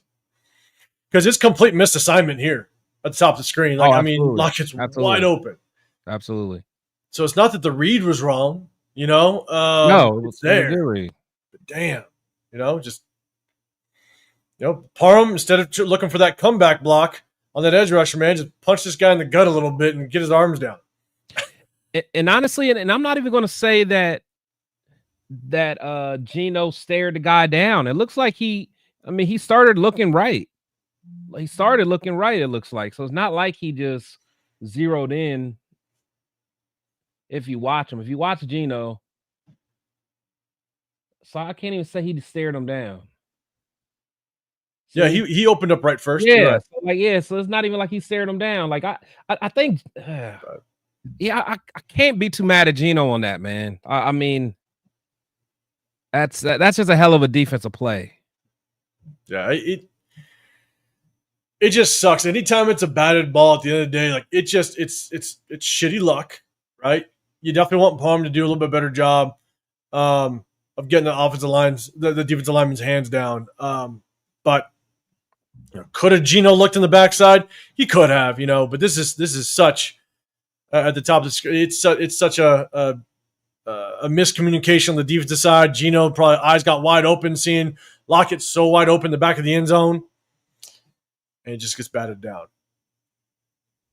That would have been wild if it was a Gino Lockett connection to potentially win a football game. Oh yeah, that would have been wild. Oh yeah, that would have been wild. So yeah, that's it. See, like we're gonna go back up to the big screen. Yeah, see, Art, he said, the read was right, but you have to look. Like I think he looked them off, man. I mean, people act like he just stared them down. That's not the case. I just think that was a hell of a play by the defense. I mean, honestly, it's one of those hindsight's 2020. I mean, we look at it now, but I don't know, man. Gino, that's a hell of a defensive play. That's all I could say. Because the tough part is when Gino's getting into his throwing motion, the D lineman's hands aren't up, right? So you're just not expecting, or you're assuming a defensive lineman just all of a sudden get their hands up, right? So it's just tough. No, it's shit luck, that's for sure. But look, at the end of the day, that's it's shit luck because we're 6-2. That's the problem. Is that if we were 2-6, or if we were if we were 4-3 or what have you, and stuff like that happens, it's you could lean on other successes that kind of wipe this away and go, damn, that sucks. But when your season's going like this, it sums up your season. It does. Sums up what's been going on all year. And it just sucks that you put yourself in this position for it to just now you just sit there and critique that play like this sucked, this sucked, this sucked. This is why we aren't good. It's because we're 2-6. That's what sucks, LS. Hashtag SS. If you know, you know. No, because you know what? Nate. Shout out to Nate. LV Raider, man. Guys, go show some love to him. He was on, I think he was on with Leo and maybe somebody else, I forget. I think he might have went with Jay, and Jeff might have been on there too. And I put in there hashtag SS, and Nate was like, what is that? I don't know what that is. And Leo's like, you don't know what that is? And Nate said, what is that? Hashtag Shador Sanders? I was like, God damn it, Nate, you just ruined it. You ruined it for me, Nate. Not gonna spell it out. God damn it, Nate. But that's a wrap. Look, we just went over the game film. Only thing I'll say is offense, you scored 29 points. Throw the Genty narrative out there, all that stuff. You scored 29 points. That's pretty good for an offense. Right. I'll take that. It's more on the defense, and at the end of the day, we just got to step up. If we're gonna have a chance this weekend, we better step it up. Or tomorrow, we better step it up big time. So, yeah, Leo hashtag strategic substitution. You better quit it. I see that. All right, so let's do this real quick. I'm gonna pull this up, and what I'm gonna do is, Chris, man, chat. Let us know. Give us your thoughts. This Broncos game. Do you think we're going to pull it off? LS, we already know what you want, and I can't hate on it. But you think we're going to pull up this game tomorrow? Chris, kind of give me the quick breakdown of your thoughts of this Broncos game, and I'm going to pull this up as you're talking. Yeah, man. So I can't lie. The thing is, this is a game that could be a potential trap game for the Broncos. I believe the Broncos, I believe they have the Chiefs after us. I believe I'd have to double check, but so they got the Chiefs next week, man. So this is one of those games. I mean, we got Brock back. We did lose Jacoby, but I don't know, man. I don't know. I think this game's gonna be closer than a lot of people think.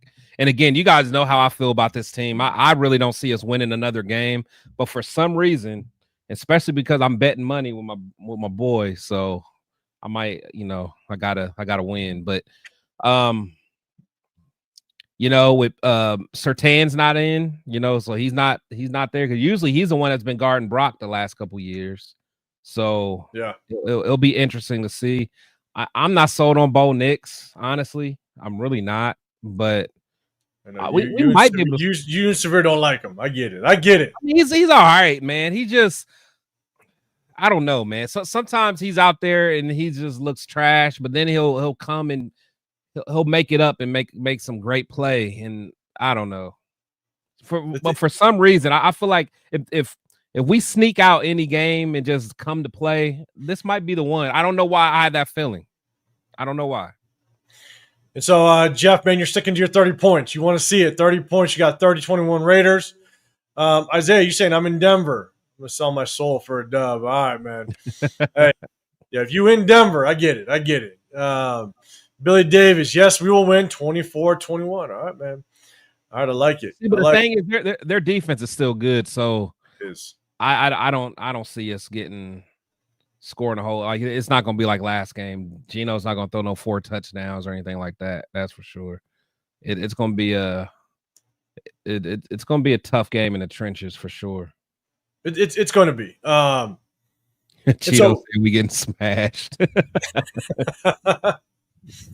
Hey, man, shout out to everybody because honestly, man, I think this is the first season since me being on this whole YouTube thing, and this is the first season the majority of the fan base is cool with people saying stuff like that, man. Last year, you would have been done. Oh yeah. They hated us. They hated the hashtag FS. Hated us for it. We're embracing it now. Yeah, you know what I'm saying? So here's the thing. And I do have a couple notes. And look, obviously you guys know, Chris, Severe knows, like I was a big Bo Nix fan. And yes, he's definitely got his rough games, and then he pops off 3 touchdowns, right? And I think it's just the way he navigates the game. And with any quarterback, you got to have a really good defense. I think that defense definitely helps out Bo Nix. The one thing, though, is that if you can keep it close going into halftime, the Broncos aren't a team that's all of a sudden just going to rip off 30, 40 points. They did it one time against, I forget who it was. They did it one time. Don't get me wrong. I think they scored like 19 points in the fourth quarter or something. Might have been against the Giants. The Giants. Yeah, the Giants. But outside of that, if you can keep it close, then I think they kind of have problems with kind of just adjusting throughout the game. But one thing I do know is that their defense, as good as they are, they're not very good against tight ends. And the one thing that I said yesterday in when I did my live show was salute, man. It was Turf in the building. Yeah, he said. Yeah, what up, man? He said we getting mollywopped. Oh man! At least all the content creators are all on the same page. Let's put it that way. At least most of them are. One thing I said in my live was I was like, look, with Jacoby Myers now out, Trey Tucker's not a number 1. No. Tyler Lockett, you're not going to expect too much from him at all. Then you got Jack Besh and Deontay Thornton. Like, what are they going to bring to the table, right? I know. I think we're going to see a full dose of Brock Bowers and Michael Yeah, a lot of 12. Like, you're going to see Brock Bowers probably with 18 targets and Michael Mayer with 11 targets. Yeah. But the one thing that we could have an upper hand on is if you look at the Denver's defense, and they're not very good against tight ends. Yeah. And so if we can expose them with the tight ends, then I think we have a chance potentially. Because they're a very aggressive defense too. So if we can establish some type of running game and then get some play action out of it, we'll have a chance. But and see, they're still top 5 in almost every defensive category. So yeah, absolutely, a tough game. Absolutely. You know what I'm saying? So I think at the end of the day, I think we, if we can move the chains with the tight ends and get the running game going a little bit, then we have a chance. But I'll tell you right now, and I'm with you. You never think that the Broncos will never overlook a division rival. You know what I'm saying? Yeah. But the only thing I will say is that they got Chiefs on deck, and so we'll just kind of see how the Broncos come out. It's at home. We're for the Broncos. We're on a short week. Both of us are. Yeah. I'll tell you right now, if we let the Broncos pop off, and all of a sudden we find ourselves going the second quarter and it's like 23-7. bro. We don't got the offense. No, we don't. And that's the thing, man. Like, they'll have to put us away quickly. Now, if we can hang around, we have a shot. But yeah, if they get up on us and Geno has to start throwing it 40 something times, it's a wrap. I mean, they got the pass rushers to get after us. Salute the Gravy, man. Coach Gravy in the building, my guy. What up, Gravy? What's going on, man? And if you allow a defense, as good as they are, if you allow a defense to know and understand what we want to do or what we have to do, if we all of a sudden get into a passing match with them, their defensive backs are good enough to shut our ass down, and they have a damn good pass rush over there. So you make us one-dimensional, man, we ain't going to be good at all, especially if it's a good-ass defense. So salute to Isaiah, man. He said they'll play a lot of man. Maybe Geno takes some shots to Tucker and Thornton. And I will say, they will play a lot of man, and Riley Cooper is very handsy. He we can get him on some double moves, and we can get him. I think he leads the league in PIs as well. But not Riley Cooper, Riley Moss. Riley Moss. I was like Riley Cooper. I was like, my bad. Riley Moss. Riley Moss. Yeah. And here's the one thing is, what Chip Kelly can do is, because Jacoby Myers is now out the building. There's not, Tyler Lockett is not the. The Tyler Lockett. He's not the Tyler Lockett of 3-4 years ago, right? And again, it remains to be seen just how much Tyler Lockett is going to be used, because he's only been in this system for a week and a half now. It'll be 2 weeks basically, and so he's still got to understand the terminology. He's got to understand what Chip Kelly wants to do. He's got to understand the spacing of the offense when it comes to the receivers, and so I just don't know how much. I just don't know how much Tyler Lockett is going to be used and how much playing time he's going to get. Now, here's my thing: is I want to see a lot of pre-snap motion, because I want to see Chip Kelly create his own matchups. I want to see him, if he sees zone, get Brock Bowers in a matchup where now he's against the opposite corner. Maybe Surtain's not playing. Go get him against the other corner, right? Right. Motion Brock Bowers, get him in one-on-one matchups, establish the matchups you want to see. And so I want to see a lot of pre-snap motion. Because if you don't, like Trey Tucker's, if you use Trey Tucker as a number one, he's not a number one. And I think that's why I'm going to struggle to see if Trey Tucker is going to be able to find success moving forward. Yeah, you got to scheme those guys open and honestly do a lot of motion to make the read a little bit easier for Geno as well. It's gonna be tough, man. It's gonna be tough. Yeah, and then chat, let me know over under, because man, if Geno turns over that ball at crucial times, it's gonna be tough. Oh yeah.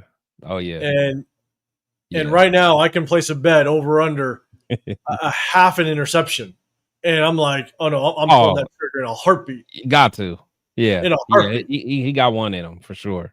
Yeah, exactly. Salute the Raider Nation 510. He said need D-Cam to see the field. I'm all about letting the young guys play, but I'm cool on him. I've seen enough of him, but I don't even think he's even been out there that much this year.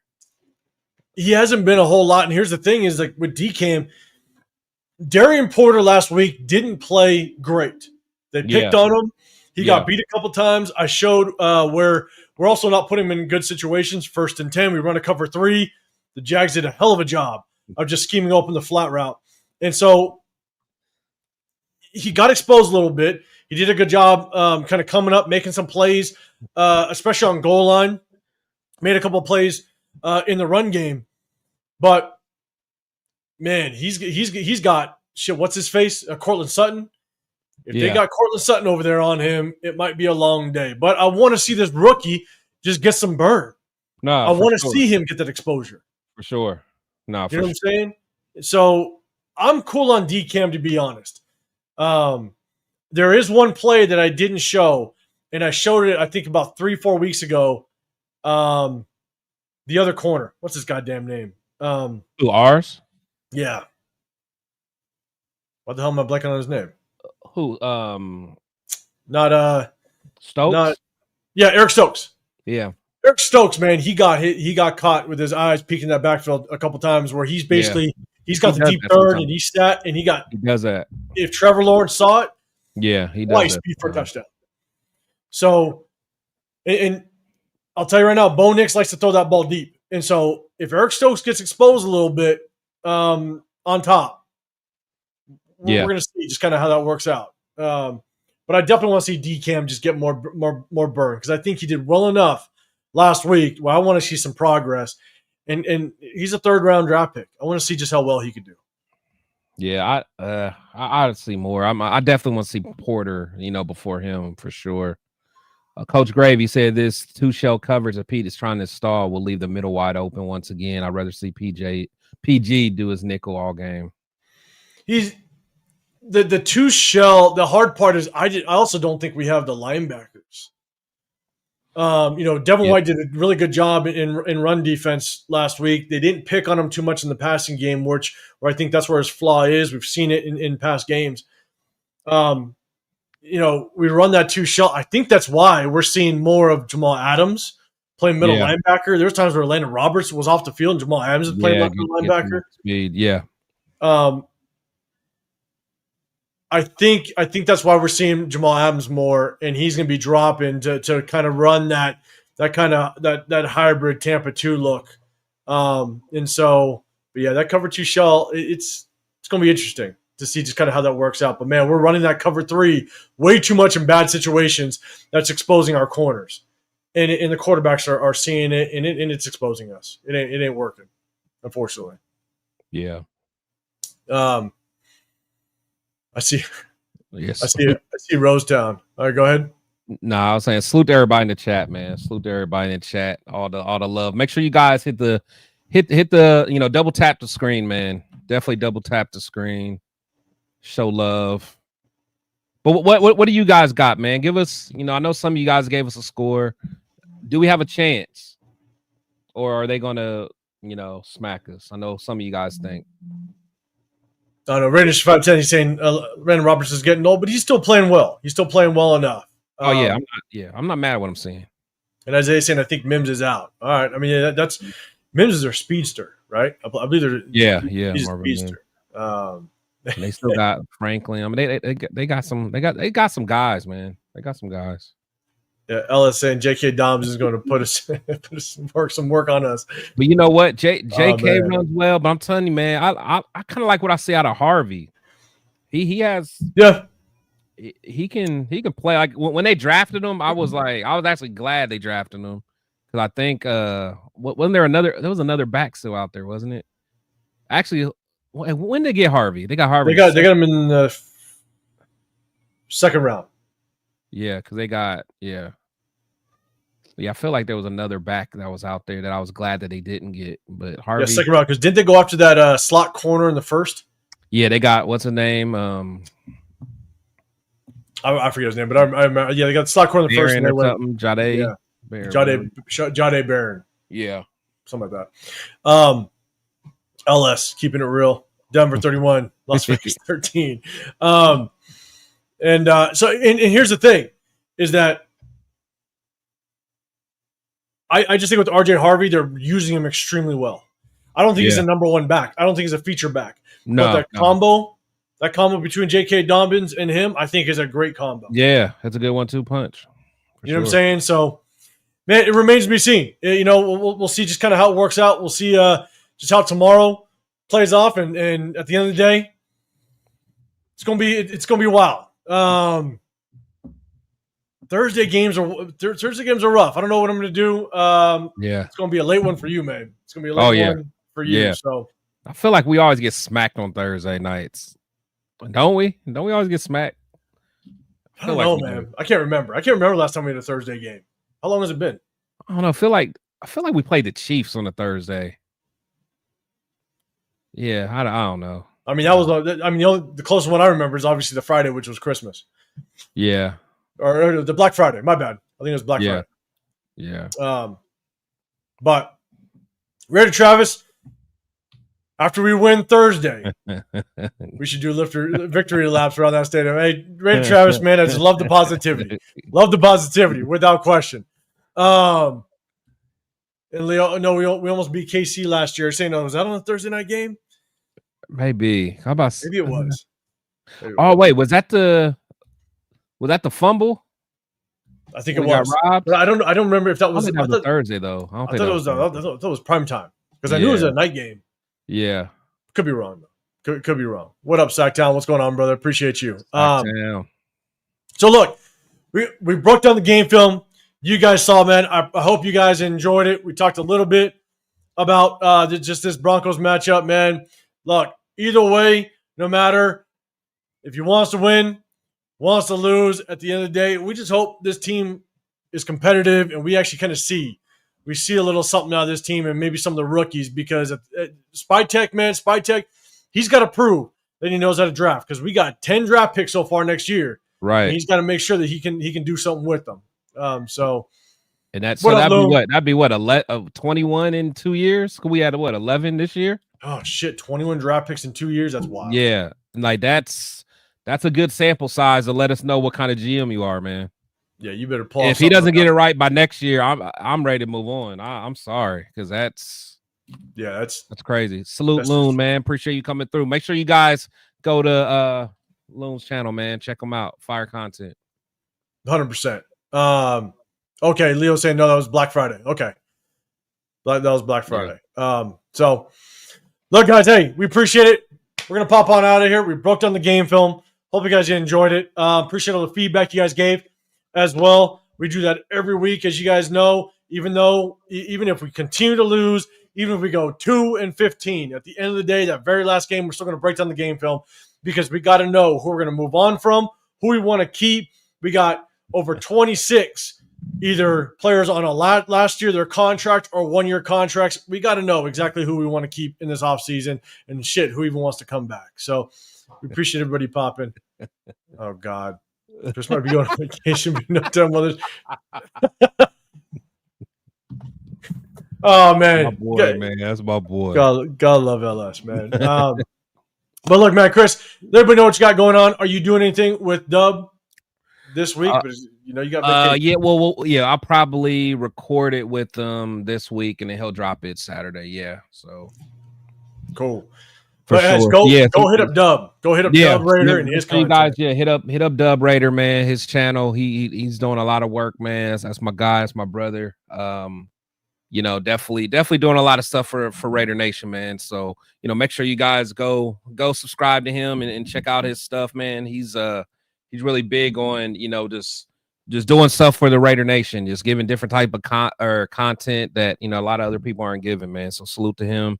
And, as you know, I'm always rocking with my boys. I won't be here this Sunday. I'll be here in spirit. Actually, are you guys even rocking out Sunday since there's no I don't know. I'll talk to Severe because we don't have a game. So I don't know. I'll hit up Severe. Yeah. So, but, I'll still be in spirit. And then when I get back, we're rocking out again, man. Rocking out again. Chris is just going to piss off the YouTube algorithm again. Oh, yeah. And everybody got to hit up and make sure you get back to him. I get no views now. I get 0 views. They don't push my stuff at all, but it's all good. Yeah, man. But hey, we rock on the Raider War Room. You guys know. Hey, but again, we appreciate all the subscribers. We appreciate everybody viewing. We appreciate all the members. We appreciate the super chats that we're throwing out there. We can't thank you guys. We can't thank you guys more, man. Appreciate y'all. Look, enjoy the game, no matter what you're rooting for. Enjoy tomorrow. And if you guys don't hear from the rest of us, enjoy the weekend. Enjoy the rest of the NFL, man. Now we can sit back and just enjoy a weekend of the NFL because we know the goddamn Raiders ain't gonna stress us out over the weekend. So we appreciate you guys. Again, enjoy tomorrow. Have a great rest of your week. And we'll see y'all in the next one. We out of here.